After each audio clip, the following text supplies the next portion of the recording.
Hello everyone, I'm going to teach you today how to make a slip knot. You just need a ball of yarn and a crochet hook. I'm using a 4mm. Now this is a pretty easy technique to grasp. So you start off by taking 2 fingers and then you wrap the yarn around, creating an X shape.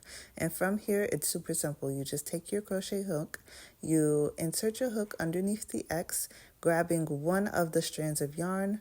You grab the strand of yarn that is on the top of the X and then you just pull the 2 tails of the yarn until you create a slip knot. Now this is super awesome because from here you can do things like you can create a chain or pretty much just create a chain to start crocheting your project like I am doing here. I'm not making anything in particular, just showing you that you can make a chain from here, and I'm going to show you one more time just in case some of you need to see it once more, how to make a slip knot. You pretty much just wrap it around your fingers, insert your hook, and pull through.